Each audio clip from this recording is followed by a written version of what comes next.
Olá, bom dia a todos e a todas. Sejam muito bem-vindos. Eu sou a professora Liamara e eu estou aqui para cumprimentá-los nesse nosso segundo encontro integrado de formação, de pesquisa e formação, e nosso terceiro encontro do NUFAGEC, que é o nosso núcleo de estudos sobre formação, avaliação, gestão e currículo, que nesse ano está num formato diferente, um formato virtual, em virtude do nosso contexto de pandemia vivido no mundo todo. A mesa de hoje, titulada Prática Docente em Contextos da Educação Básica, vai contar com o auxílio e a contribuição de 3 conferencistas. A professora Ana Simone Oliveira de Moraes, a professora Rogéria Costa Seabra e a professora Heloísa Maria das Dores Rodrigues de Carvalho. A professora Ana Simone, ela é graduada em Pedagogia pela UESP, Universidade Estadual do Piauí, graduanda no curso de História pela Faculdade FAVENE. Ela é especialista em História e Cultura Afro-Brasileira pela Universidade Estadual do Piauí. Ela é especializanda em Ludopedagogia e Psicopedagogia Clínica e Institucional. Ela é especializanda em Educação Especial e Inclusiva e Neuropsicopedagogia Institucional e Clínica pela Faculdade FAVENE. Atualmente, a professora Ana Simone é professora do município de Teresina, também. Professora do Estado do Piauí, pela Secretaria de Educação e Cultura, SEDUC, e na modalidade do ensino fundamental. A professora Rogéria Costa Seabra, ela é licenciada em Pedagogia pela Universidade Federal, ela é graduada em Direito pela Universidade Estadual, é especialista em Meio Ambiente pela Universidade Estadual, além de especialista em Gestão Pública pela Universidade Estadual do Maranhão. Atualmente, a professora Rogéria ela é efetiva da Prefeitura de Teresina e do Estado do Piauí. Ela tem experiência na área da educação, com ênfase na educação de menores e gestão pública. A professora Heloísa Maria das Dores, ela é graduada em Pedagogia, ela é professora da rede municipal, atualmente na Escola Engenheiro Jadiel Carvalho, e tem um longo tempo de experiência na educação. Essa mesa, ela terá uma duração de 1 hora e 30 minutos, onde cada conferencista terá 20 minutos para fazer as suas colocações. Posteriormente, nós abriremos o chat, caso hajam questionamentos. Esclarecemos também que só serão considerados questionamentos pertinentes às temáticas apresentadas nesta mesa. Espero que todos tenham uma boa participação e que seja muito produtivo para todos. Olá, eu sou a Rogéria Costa Seabra, professora de Educação Básica aqui em Teresina há mais de 20 anos. Atuo na rede pública da Prefeitura, rede municipal e também na rede estadual, ambas na educação básica, sendo na pública municipal no 5º ano e no estado no ensino médio. E essa realidade, ela é bem distinta, né? Os 2 órgãos gestores oferecem educação pública à comunidade piauiense, teresinense, mas as realidades são distintas, desde a atuação profissional, as exigências pedagógicas, os espaços compartilhados, não é? São bem distintos. E a minha fala aqui é para retratar um pouquinho dessa prática de sala de aula diária do professor, né? É uma prática árdua, é uma prática difícil, principalmente porque hoje o discurso de cobrança em cima do professor é imensa, não é? Às vezes dão mínimas qualidades para a gente trabalhar e uma exigência absurda, uma exigência de eficiência, uma exigência de aprovação, uma exigência de desempenho excelente dos alunos, como se só o trabalho do professor fosse parte importante dessa dinâmica. E a realidade não é um trabalho que deve ser feito por todos, por família, por escola, por professor e também pelo aluno. A gente não pode esquecer que o aluno tem uma grande participação nesse bom desempenho, escolar. Além disso, se a gente for observar essa caminhada que eu venho construindo aqui no município de Teresina e também no estado do Piauí, a gente pode perceber que já houve mudanças consideráveis, mas tem muita coisa ainda a desejar. principalmente quando se refere às avaliações, à autonomia do professor, o que o professor pode fazer, os estímulos de formações, os estímulos de progressão funcional. Então ainda é muito complicado, ainda é muito difícil ser professor no Brasil. Não só pela questão das dificuldades financeiras, não só pelo baixo ganho, não é salarial. A aquisição salarial do professor é uma das mais baixas comparadas com os demais profissionais da área com a mesma formação pedagógica. Mas o que faz o nosso trabalho ser árduo mesmo é trabalhar com pessoas, com crianças diariamente, com adolescentes, que não têm as habilidades mínimas necessárias, mas, no entanto, elas são cobradas do professor, como se o professor pudesse fazer milagres, não é? Então, o que a gente percebe diariamente? Eu, como professora de 5º ano na prefeitura, 40 horas o dia inteiro, essa vai ser basicamente a minha fala, a gente percebe uma pressão muito grande, uma exigência muito grande de dar bons números, bons resultados, bons desempenhos, onde, na verdade, é um resultado que deveria ser coletivo. E ele só é, ele só é coletivo se for bem feito. Porque quando ele é mal feito, ele sempre é direcionado ao professor. É sempre o professor que é incapaz, é sempre o professor que não tem as habilidades necessárias, é sempre o professor que não se preocupa com o bom desempenho do aluno. E aí a gente esquece que nessa caminhada é necessário que a gente tenha a família, a estrutura mínima e básica, as condições mínimas para que o professor atue na escola, atue na sala de aula. E claro que o aluno também tem as habilidades necessárias para continuar essa progressão escolar. O professor não faz milagres, não é? A gente tem que parar com essa história de achar que a nossa profissão é ligada a um dom, a uma habilidade inata. Não, é um trabalho árduo, é um trabalho a cada dia feito, não é? Com muito esforço e que com o passar dos anos a gente vai aprimorando as nossas habilidades, sim, né? Então, hoje, ser professor no Brasil não é fácil, ser professor no Piauí, muito menos, e em Teresina mais ainda, porque existe um discurso já pronto que a nossa cidade é a melhor educação das capitais no Brasil. Isso preocupa muito, isso preocupa principalmente a nós professores que estamos ali com os alunos diariamente. Porque a gente percebe que os nossos alunos não têm essa qualidade toda divulgada por aí. A gente percebe que se a nossa, nas condições que a gente atua, é a melhor, a gente fica pensando, gente, a pior? Em que nível estão? Em que pé estão? Então a gente se preocupa muito com esse discurso, não é? Outro discurso que é muito preocupante para nós, professores da educação básica, é essa qualidade e essa cobrança excessiva em executar planos pré-elaborados, em aplicar métodos, técnicas, enfim, em fazer algo que de alguma forma tira a autonomia pedagógica do professor, porque o projeto já está pré-fabricado. Então é muito difícil, é muito complicado. E quando a gente trabalha, não é, numa escola grande, como é o caso da minha realidade, isso se torna ainda mais excessivamente preocupante.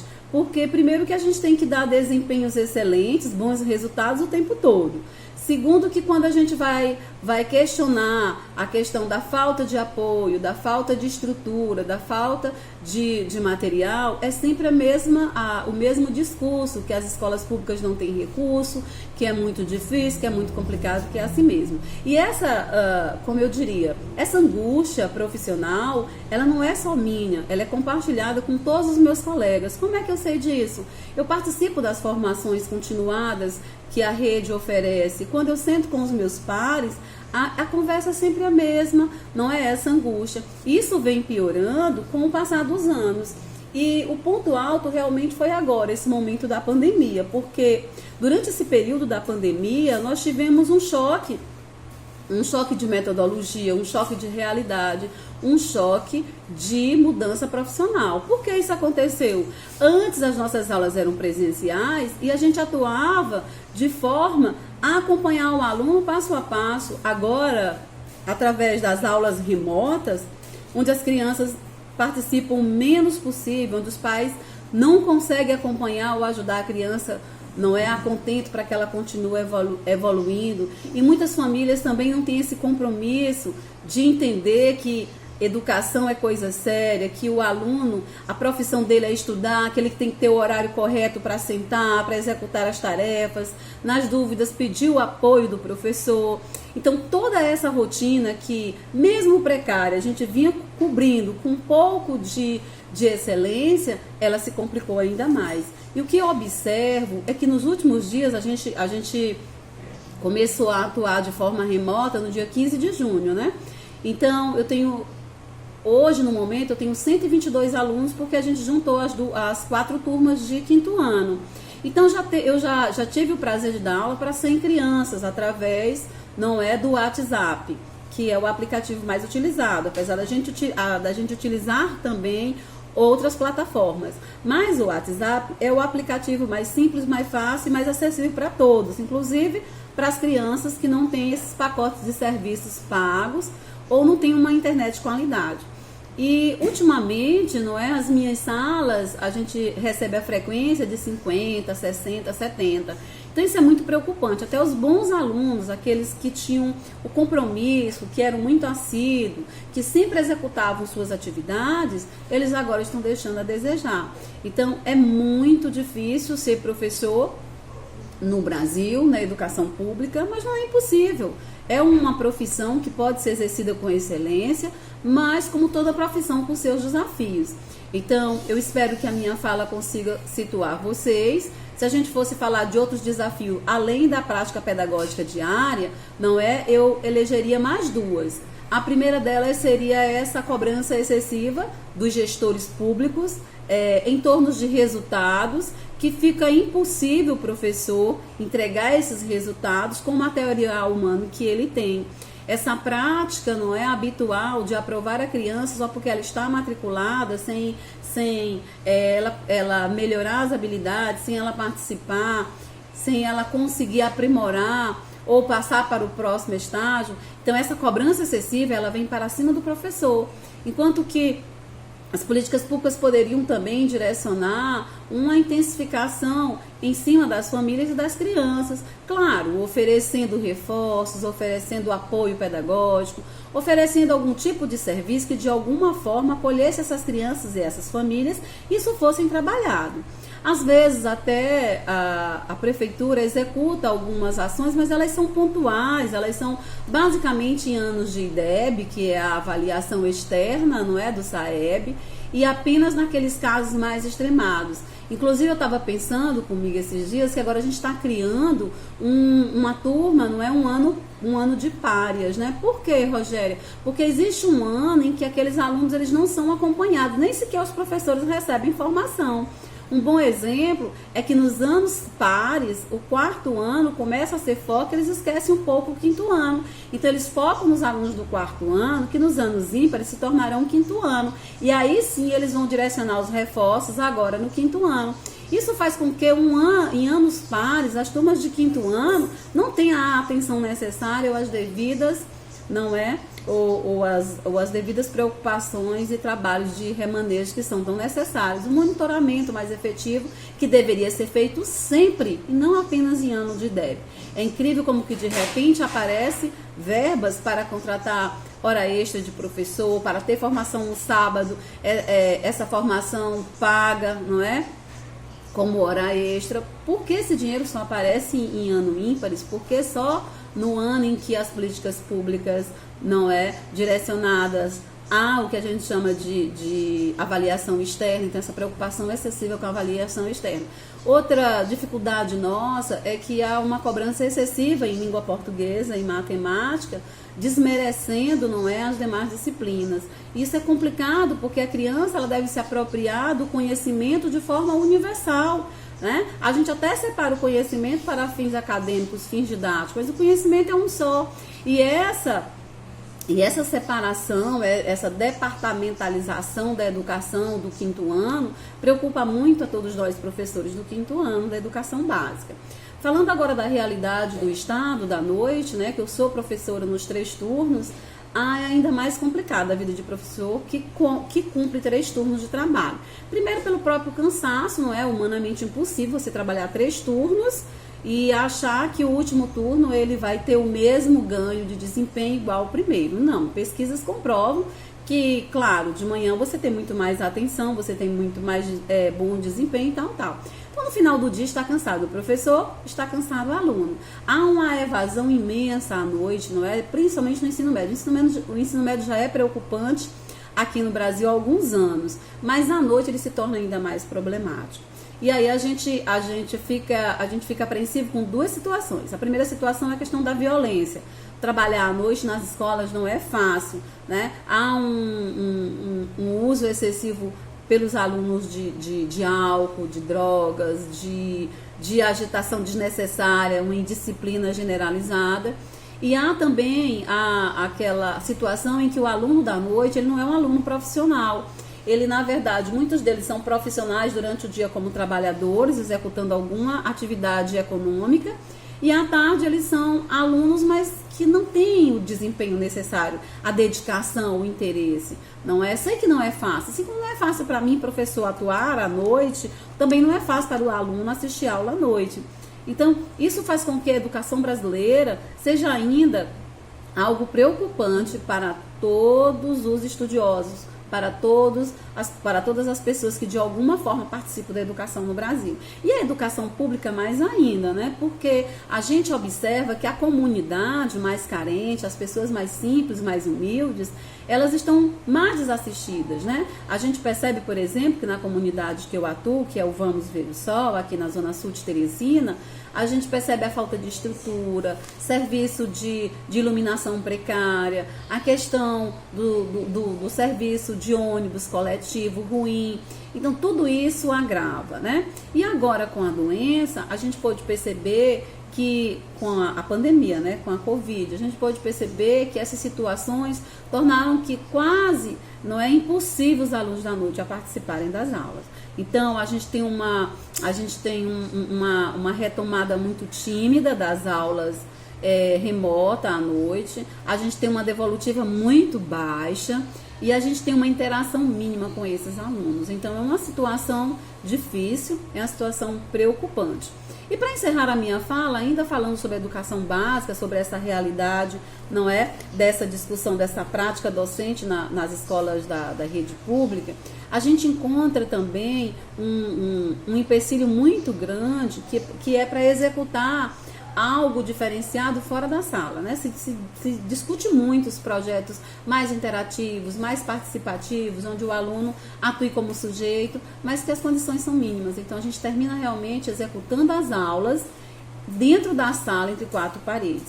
É muito difícil a gente conseguir tirar o aluno da sala. É muito difícil. Já foi mais fácil antes. Eu não sei o que está acontecendo, que há 5 anos atrás, 6 anos atrás, na minha escola e em toda a rede municipal, os projetos eram incentivados, a gente conseguia facilmente transporte para levar as crianças para outros espaços que elas não têm a oportunidade de conhecer, como teatro, museu, feiras do livro, enfim, esses eventos tão rotineiros nas escolas brasileiras, e aqui em Teresina não é diferente. Mas de 4 anos para cá, gente, eu só consegui tirar as minhas turmas uma vez da sala.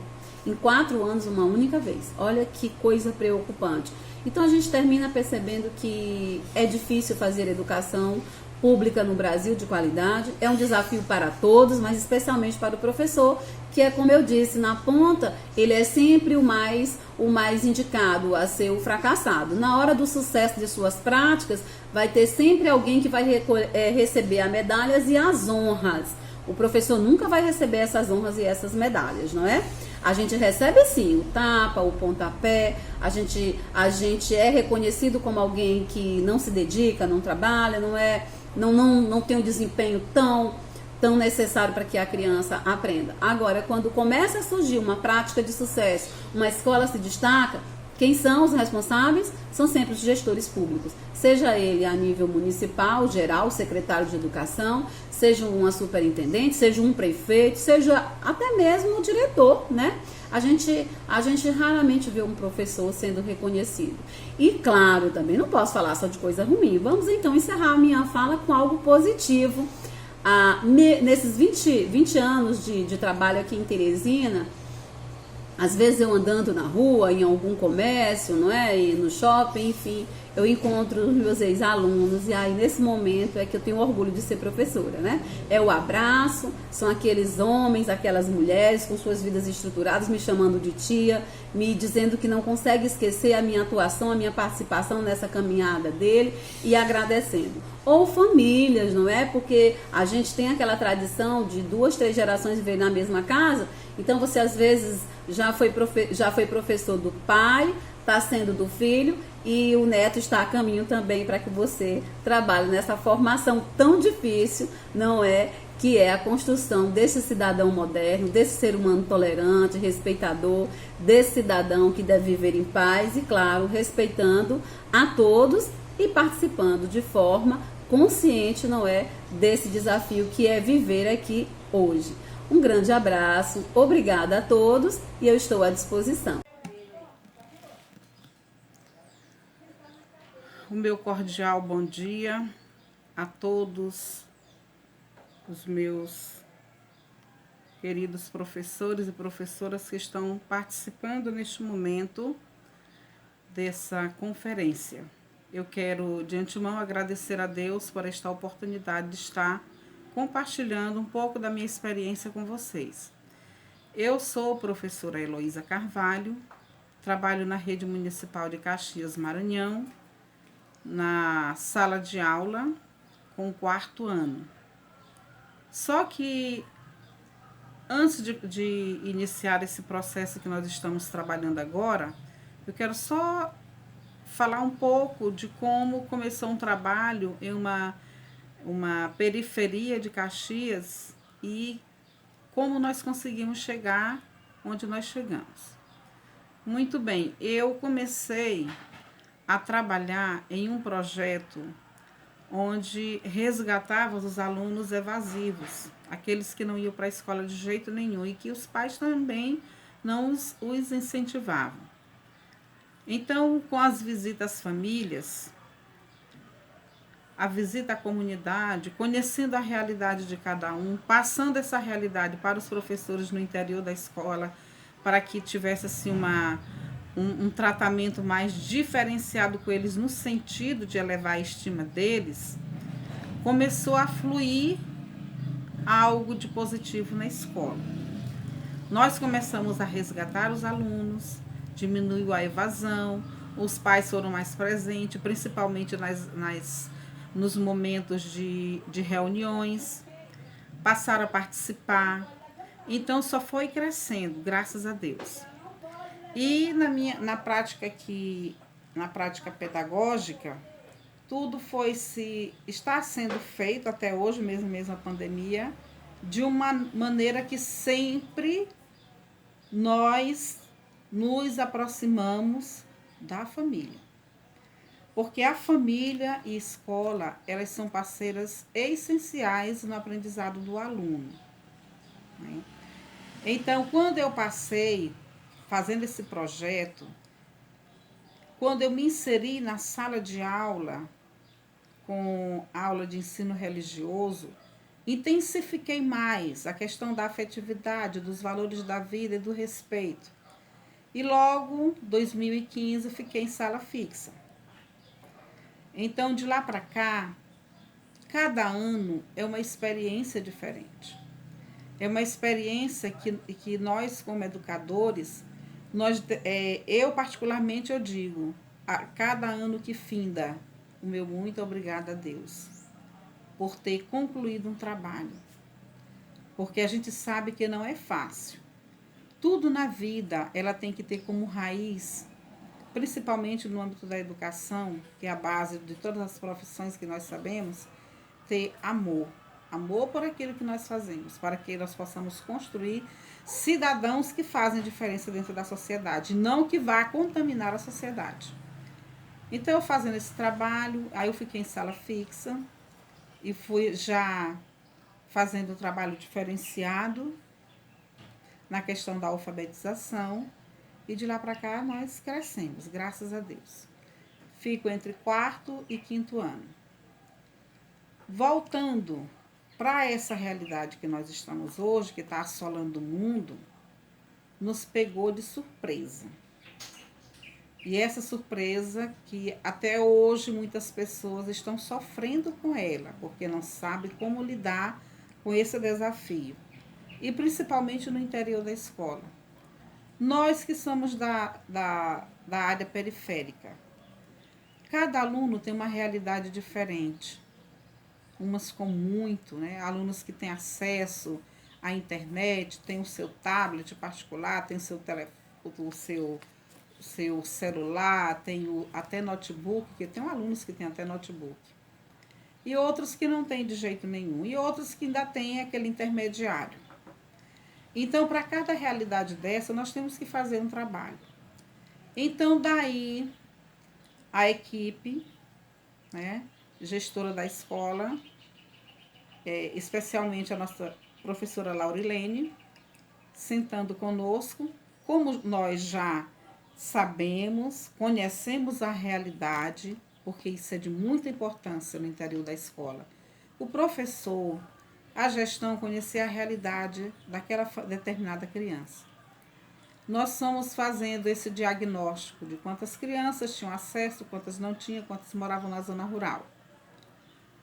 Eu, da minha parte, fiquei preocupada com os alunos da zona rural, que tem outras salas também que tem, mas eu sou muito, assim, criteriosa, muito, assim, muito, dizer assim, muito, além de preocupada, eu tenho muito cuidado com essa questão. Daí, vamos fazer as atividades xerocopiadas, tudo bem? As atividades xerocopiadas chegam até as crianças, os pais vão pegar na escola. Eu confeccionei, eu mesma confeccionei um malote, que eu chamo de malote, uma sacolinha para cada aluno, onde são colocadas as atividades, e essas atividades chegam até eles, eles respondem, já devolve aqui dentro da sacolinha para devolver para a escola, que fica a melhor comodidade, para não estar trazendo na mão, para não suar, para não rasgar. E aqui é um espaço adequado para o número de das atividades de cada aluno. Então, eu tenho 35 alunos. Tenho 5 alunos de zona rural. E os demais são da zona urbana. Da zona rural não tem acesso à internet. Zona urbana, uma boa parte, vamos dizer, que 20 alunos estão assistindo aulas no Google Meet. E outros não estão, porque o celular, eles não têm como baixar o programa para poder acompanhar. E outros, eles assistem aulas em dias alternados. Por quê? Porque a família é grande, só tem um aparelho e cada dia um tem acesso à aula, para que todos eles possam participar. Não todo dia, mas em dias alternados. Tudo bem. Com estas atividades xerocopiadas, eles fazem a devolução, nós fazemos a correção, e daí a gente vê já onde é a dificuldade do aluno e vai se fazendo atividade diferenciada para aquela dificuldade que o aluno se encontra.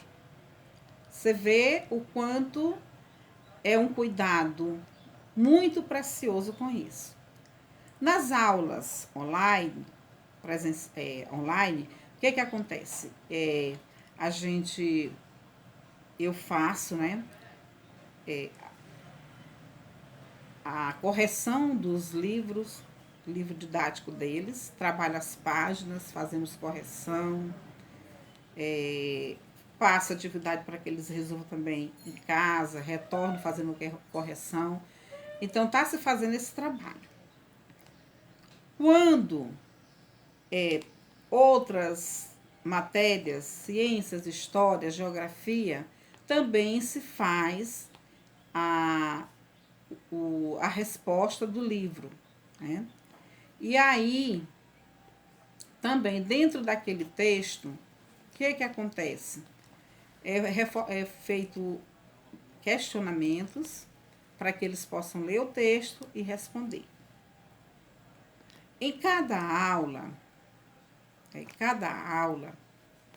todo dia tem uma leitura.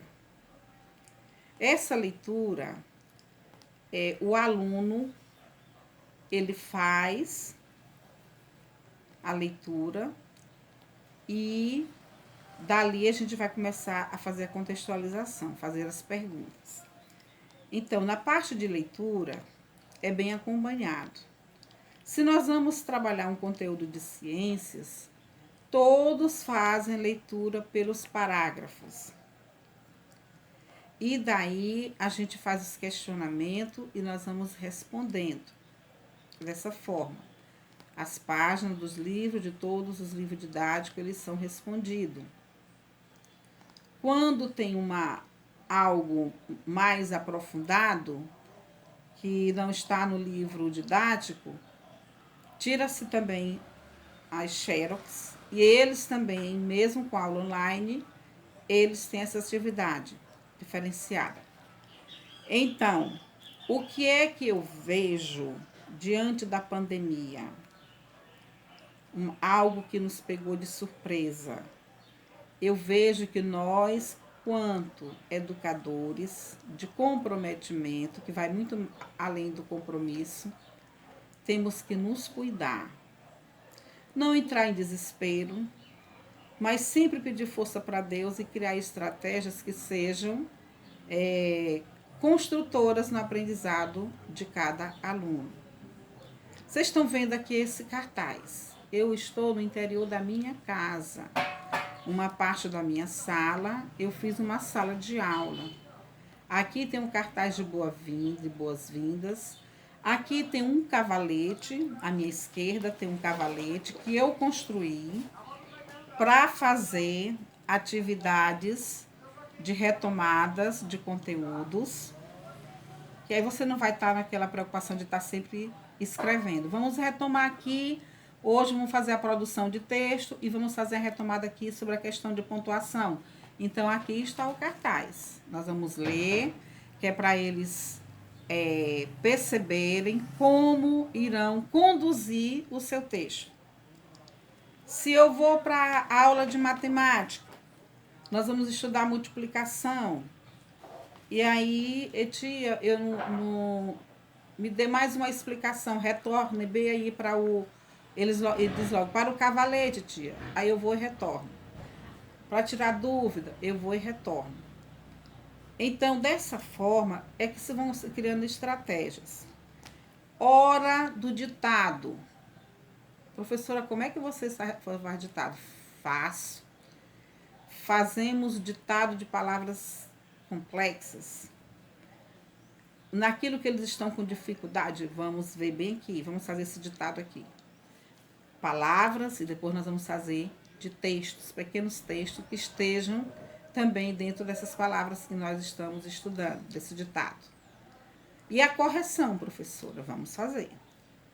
Eles já estão tão habituados na hora da correção que sempre a maioria querem ser o primeiro. Digo, não, nós vamos com calma. Nós vamos que hoje, quando tem muita gente em sala, nós vamos ter que dividir o tempo para todo mundo ser participativo. Então, daí, fulano, me diga a palavra tal, diga as letras, pronuncie a palavra e diga as letras. E aí ele diz. Aí, se tiver alguma coisa errada, quando ele vai dizendo as letras, quando ele diz as letras que eu percebi que a palavra não está correta, eu escrevo e peço para ele analisar. Vamos pronunciar essa palavra? Aí ele mesmo vai perceber que algo de errado estava naquela palavra.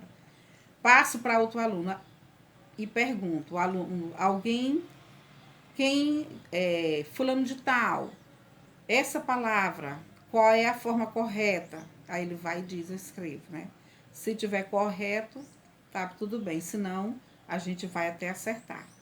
Então, isso são participações que fazem com que eles cresçam, né, a interação, não perca nunca a interação em sala de aula, eles cresçam nessa participação de querer mesmo participar mesmo.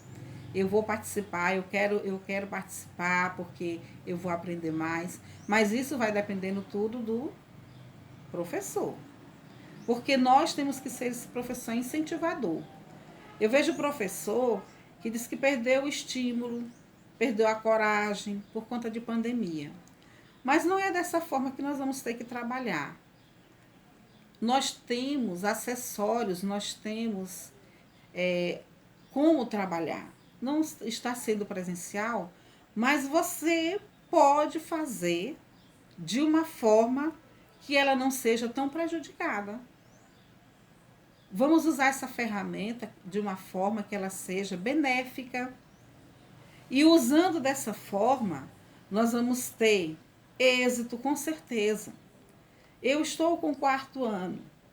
Próximo ano, Prova Brasil. Vou ficar com essa mesma turma. Então, eu já sei mais ou menos a dificuldade que eles se encontram. Eu tenho esse diagnóstico e eu vou trabalhando desde já. Eu já vou preparando o campo. Olha, a Prova Brasil é dessa forma. Vamos pegar textos da Prova Brasil. Vamos pegar parte de matemática que pode cair na Prova Brasil. Então, para eles não eles não vão ter muita dificuldade. Então, eu acredito que nós podemos fazer a diferença sim. E que bom seria, olhando para o campo político, se os nossos governantes pensassem melhor, valorizassem melhor a educação e se comprometesse em ajudar de uma forma que esses alunos que não têm acesso, eles pudessem ter o seu meio de um aparelho para também fazer esse acompanhamento. Eu acredito também que esse meu pensamento da parte da política, dos nossos governantes, deveria ser algo assim muito discutido para que eles pudessem também contribuir, fazer a parte deles também de uma forma mais profunda para que a nossa educação não ficasse tão defasada dessa forma. Nós iremos trabalhar o próximo ano da mesma forma, é o que estão dizendo. E tudo concorre para que isso de fato aconteça. Então, aí é que nós cada dia mais temos que nos preparar. Porque a pandemia não sabemos quando irá acabar. Então, até esse emocional nosso, ele tem que ser trabalhado. Ao passo que eu vou me trabalhando, eu também tenho que trabalhar com os meus alunos também, para que eles não fiquem assustados mais do que muitos estão. Né? Então, eu acredito, vamos usar estratégias. Eu confeccionei essas sacolas para cada aluno, onde dentro dessas sacolas vão as atividades xerocopiadas. E dessas atividades xerocopiadas, as famílias pegam, levam, eles respondem, devolvem para a escola e, ao devolver para a escola, já tem outras preparadas para que eles possam ser assistidos. Então, dessa forma, mesmo sem o aparelho, mas eles não estão deixados de lado, eles estão sendo assistidos também da maneira, da realidade de cada um. Então, eu acredito que a gente vai criando alguma forma que não deixe que o aluno perca o estímulo para os seus estudos. Né? Eu acredito naquilo que eu faço. no início foi difícil, até o terreno ficar, vamos dizer, a planta pegar o seu enraizamento. Eu comparo com uma planta que você planta ali, você vai regando para que ela pegue o seu enraizamento. Então, eu estou me sentindo assim. Hoje, eu olho para essa condição que nós estamos vivendo e que nós temos que ter muito cuidado e zelo por aquilo que nós estamos fazendo. Então, eu quero agradecer a professora Neide Cavalcante Guedes pelo convite de participar dessa mesa redonda, né, com essa temática, porque aqui eu estou passando a experiência que eu estou vivendo em sala de aula, como é minha clientela, como são os meus alunos, que cada professor ele tem uma realidade diferente. Então, a realidade da minha escola é dessa forma. Então, eu vejo que escola e família, a escola tem que trazer a família também para esse apoio, sentir que eles estão sendo apoiados e que eles também possam nos apoiar também. Porque essa mão de via, dando e recebendo apoio, é que vai crescer o aprendizado desses alunos, certo? Então, meu muito obrigada mais uma vez, especialmente a nossa coordenadora pedagógica da Escola Jadiel Carvalho, professora Laurilene, que muito está contribuindo para que eu participe neste momento com vocês. O meu cordial abraço a cada um, e aquele abraço que é virtual, mas é um abraço de coração. Aquele abraço de coração, confiando em Deus. Meus amados, minhas amadas, tudo está na mão daquele que nos fez. E não tem pandemia no mundo que seja maior do que Ele. Vamos confiar e acreditar que Deus está conosco. Muito obrigada e até o dia da nossa mesa redonda. Espero ter contribuído para este momento tão importante. Olá, sou Simone Moraes, professora da Educação Básica. Primeiramente, eu quero agradecer a todos pelo este convite, por estar discutindo com vocês esse tema tão pertinente, caminhos e trilhas da educação em tempos de pandemia. Primeiramente, eu quero deixar bem claro que o que nós estamos passando neste momento é a nossa primeira grande crise mundial do século XXI. Quando nós iniciamos o ano, nós não tínhamos ciência, que este vírus iria tomar tamanha proporção. E aí, o que acontece? No início do ano, nós já tínhamos o nosso planejamento, nós já tínhamos começado o ano letivo e nós fomos surpreendidos por vários decretos, várias observações, que onde os decretos diziam: fique em casa. Por um momento, nós pensávamos que era momentâneo, que em poucos dias nós retornaríamos à nossa rotina. Pelo contrário, as coisas elas foram se intensificando e nós tivemos que criar dentro da educação novas estratégias para que essa educação não ficasse lesada, não tivesse tamanhas proporções para o ano letivo que vem. Dentro desse contexto, nós podemos analisar que a educação ela teve que sair daquele padrão tradicional, digo tradicional de dentro de sala de aula, do contexto cotidiano, da rotina que exige uma sala de aula e a sua prova didática, e passou a ser de modo mais interativo, passou de ser forma virtual, e nesta forma virtual nós tivemos vários mecanismos e várias tecnologias assistivas no termo da questão da tecnologia mesmo, posso assim dizer. Mas como o professor recebeu e como ficou o coração desse professor, como ele reinventou a sua prática, é isso que nós vamos discutir. Muito bem, tratando-se da minha própria prática docente, quando eu recebi esse decreto, como eu falei para vocês, eu pensava que era algo momentâneo, porque se tratava primeiro de dias. Depois nós fomos convocados a nos reinventar, voltar às nossas atividades. E veio para nós, professores que estamos atuando, um currículo. Nós temos que dar conta daquele currículo. Mas como ensinar em tempos de pandemia, obedecendo esse currículo, sendo que o maior ponto a ser ensinado neste momento é que Nós vamos passar, né? O aluno ele está sendo preparado para o futuro, mas que tipo de futuro esperar, já que o nosso futuro neste momento é incerto? Eu tive que resumir, né, minha prática, e eu tive que reinventar e me lançar em novas tecnologias. Quando eu digo nova tecnologia, porque exigiram de nós professores o domínio de chats, o domínio do WhatsApp, gravação de vídeo, editar o vídeo, saber o que nós vamos falar, porque nós somente temos um conteúdo, mas nós tivemos sistematizar esse conteúdo e tornar ele de forma também que não focasse fora nenhum dos aspectos importantes daquela atividade.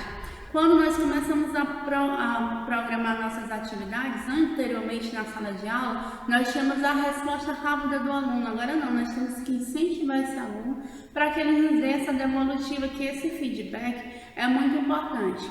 E aí, o professor, no caso, ele teve que se amparar de várias ferramentas. Essas ferramentas, a gente teve o Meet, a gente tem os cadernos de formação, nós temos cadernos, as apostilas que são elaboradas, contextualizadas, pensando, nós antes pensávamos no contexto da sala de aula. Hoje nós temos outras indagações, tem a questão emocional, a questão psicológica, o responsável que nem sempre está preparado para acompanhar esse aluno, o tempo de aula, como nós vamos estimular esse aluno para que ele não abandone o ano letivo. Todas essas questões, elas foram colocadas dentro do nosso planejamento.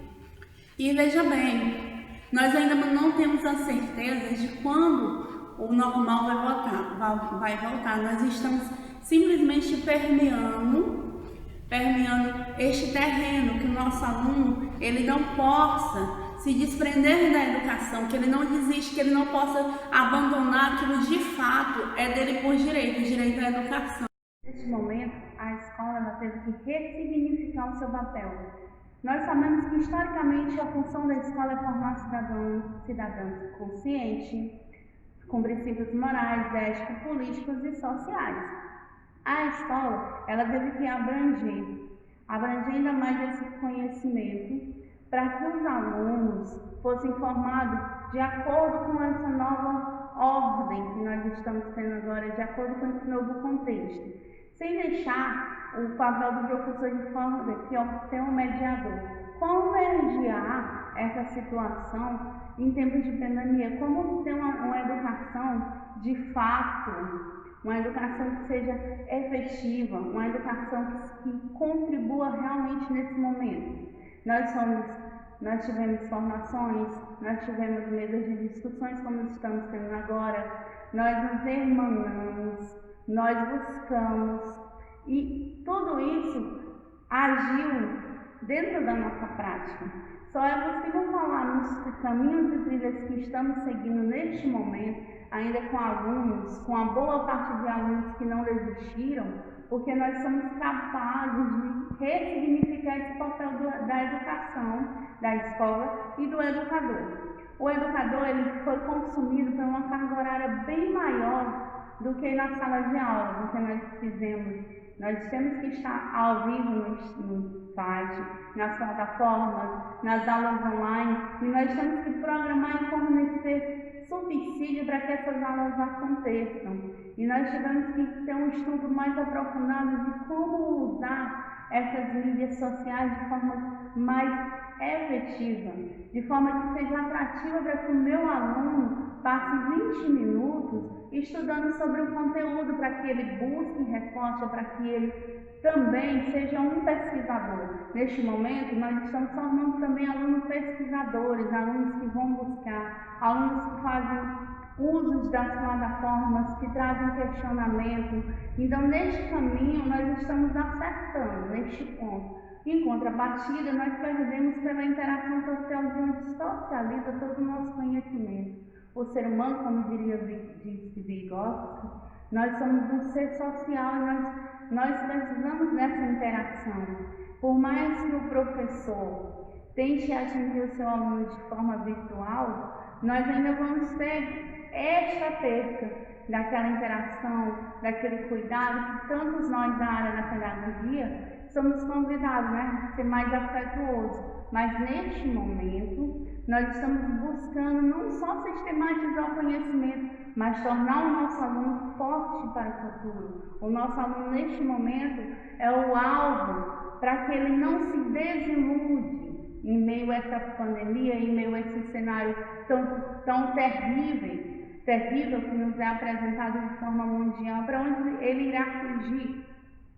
Ele tem que estar dentro desse contexto, ele tem que analisar, ele tem que perceber todas as ações que estão acontecendo neste momento, todas as percas, todas as vitórias que nós estamos tendo em todos os campos, nós estamos sendo afetados em toda a nossa estrutura social, não só na forma da educação.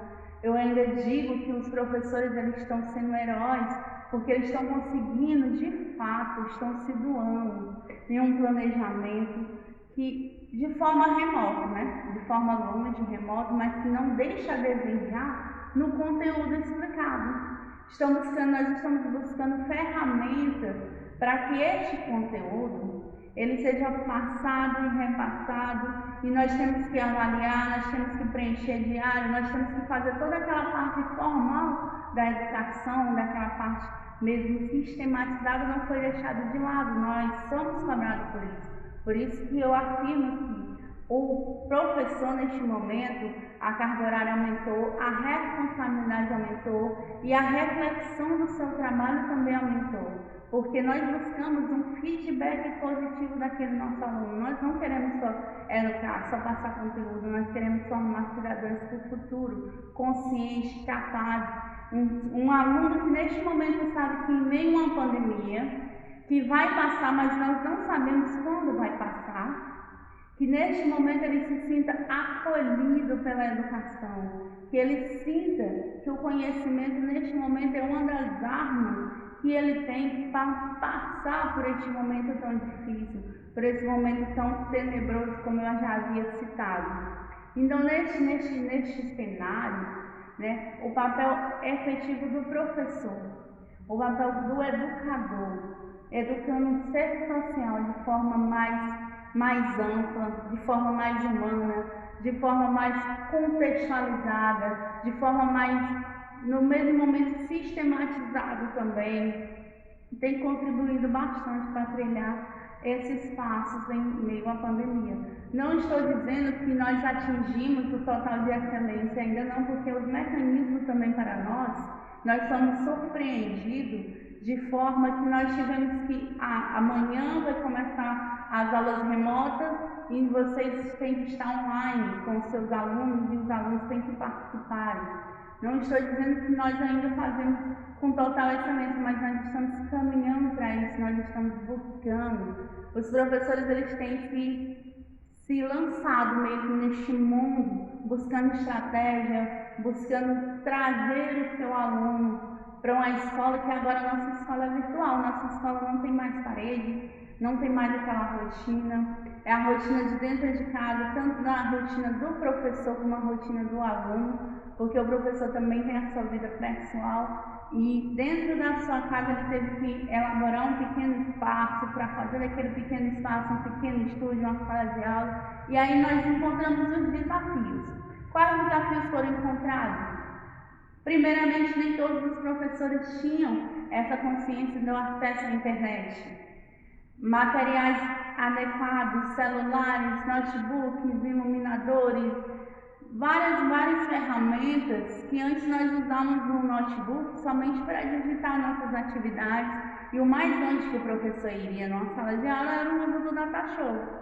Hoje não, hoje é necessário que nós possamos entrar na plataforma, interagir naquela plataforma, alimentar a plataforma, ter o retorno dos alunos. Como eu falei para vocês, foi um mundo muito novo, né? E nós estamos aprendendo ainda, mas nós estamos ainda fazendo com excelência, porque há dedicação.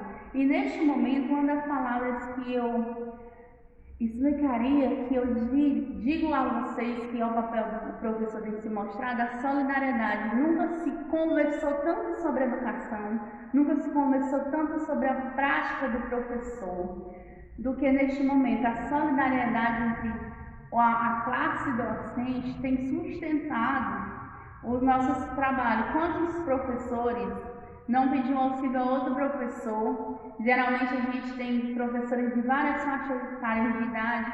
Nós temos professores que já estão há 20 anos na educação e agora, se foi surpreendido, você tem que entrar no chat, você tem que interagir. E esse professor de 30 anos atrás, ele pediu auxílio ao professor mais jovem, que está entrando agora na educação, e houve uma troca de conhecimento para que a excelência da educação que chegasse ao nosso aluno, que o nosso aluno fosse premiado com isso, sem fugir do nosso planejamento curricular.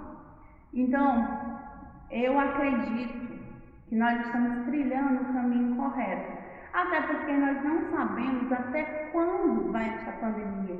Nós estamos hoje socializando conhecimento e nós estamos formando cidadãos. Daqui a 20 anos nós não sabemos como vai ser o futuro desse cidadão. E eu digo a vocês, nós crescemos na adversidade, nós nos tornamos fortes dentro da adversidade. Imagine só, um osso é preciso quebrar para que ele seja restaurado e que fique mais forte. É necessário esse tempo de pandemia que eles tenham consciência da gravidade do vírus, mas que eles tenham consciência também de não abandonar os estudos. Porque até então nós não sabemos como vai ficar o contexto, como vai ficar o cenário após essa pandemia. Nós não temos ainda uma perspectiva de quando nós vamos retornar à rotina normal. Nós estamos vivendo o nosso novo normal.